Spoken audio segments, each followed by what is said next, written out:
across the whole Okay. institution. Mm-hmm. So that's a great question. Real quick, what kind of time frame were we looking at from the time you knew you were going to do it till the date it was going to happen? How long did you have to kind of plan and get all this? A little less than a year. Okay. A little less than a year. So we found out in December of 2011, and the date was October 3rd, 2012. Gotcha. Okay. So kind of going into just a little bit more detail, and I apologize, I'm trying not to PowerPoint. I promise I have more pictures than words when it's all said and done. But again, no second chances here. We decided let's select the best of breed in every area of technology here. And this went everywhere from our core network to our closed circuit television that we had to provide, 3G, 4G LTE services we had to bulk up on campus. We had a dedicated, separated debate website off of our website. The pointers and all were there, but we wanted it in the redundant, scalable, offsite hosting center. Everything, we literally planned it. What's the best way we could do this? Yep.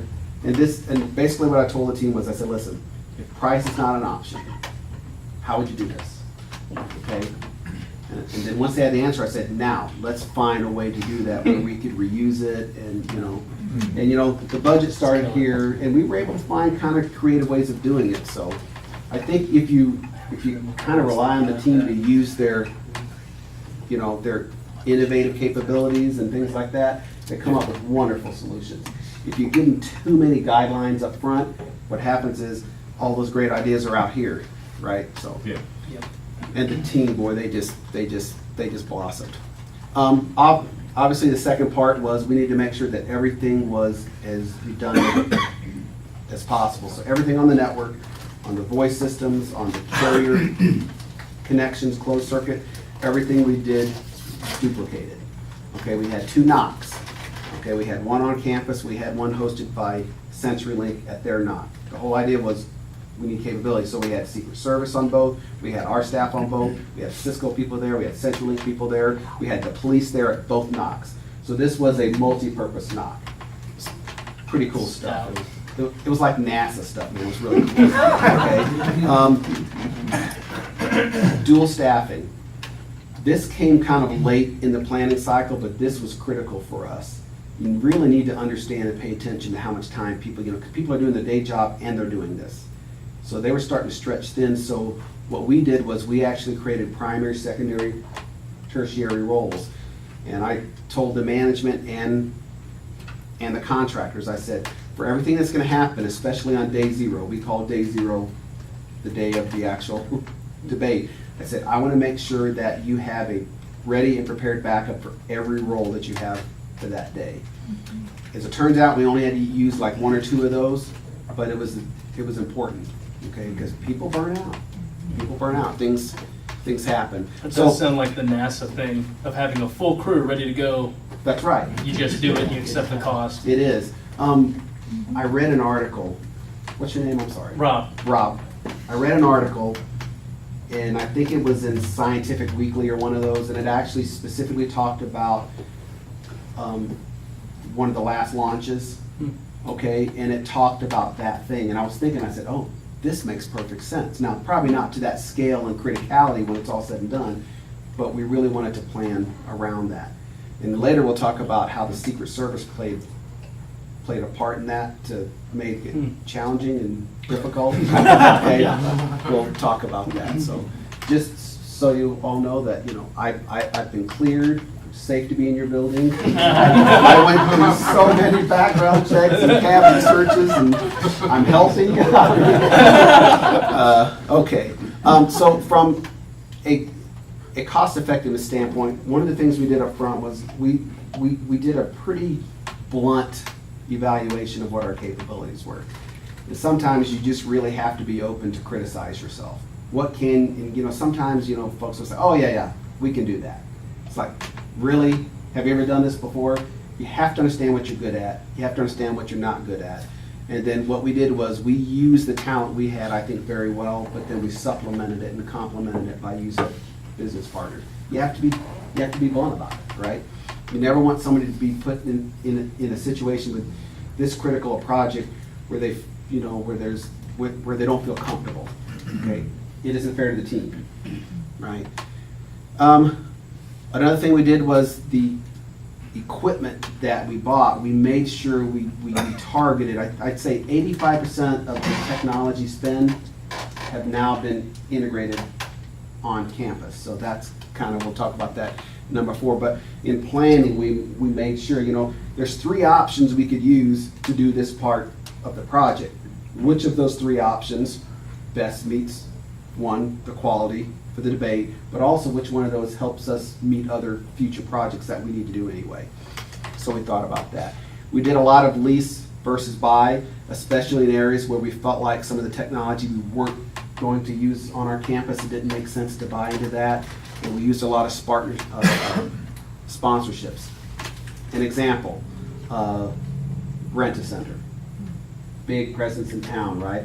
So they sponsored us. All of the 42-inch HD closed-circuit televisions, they actually just let us use. They delivered them, they unboxed them, and they did all this as a sponsorship. So I'm telling you, that was a huge time saving for us. That was a huge cost saving. How did you promote them as a sponsor? That's a great question. We actually had ways, we had to be careful because CPD has very, very detailed rules about how you can acknowledge.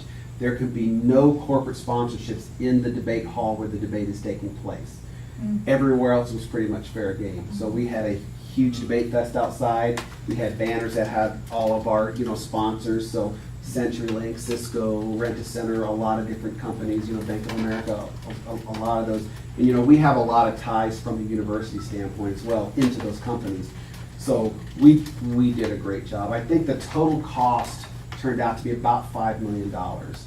And I think only about $2.2 million had to come out of our budget.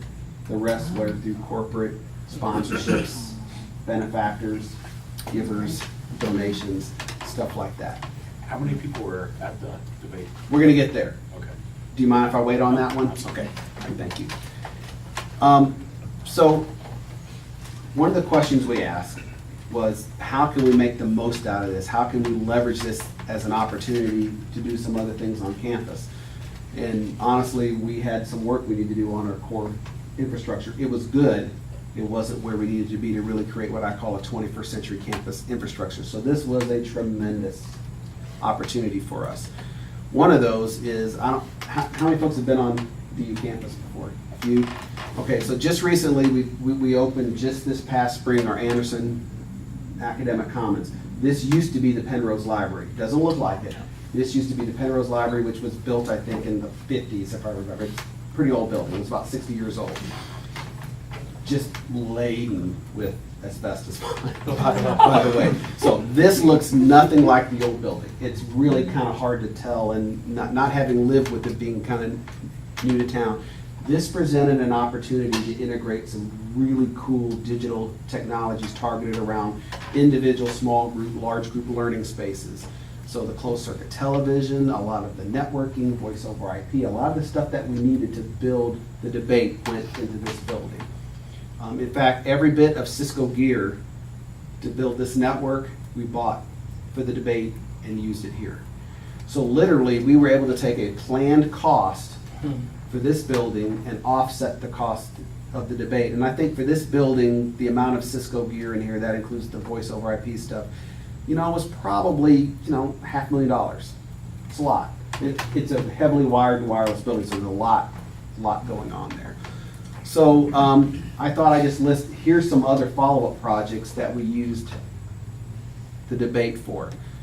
We actually added a second internet pipe to feed I1, I2, so we have 2 separate 10 gig pipes coming from the Front Range Gigapop onto campus now, both by our partner CenturyLink, and they were really good. Basically what they did was, we paid for the second pipe, the physical infrastructure to be built as part of the debate, but now we're using it, and they're actually taking the cost of that and deducting it from our monthly costs, so they split the cost of the infrastructure. It was an incentive, it was part of their sponsorship. That's at least $250,000, folks. So that's huge, huge savings for us. So great partners, by the way.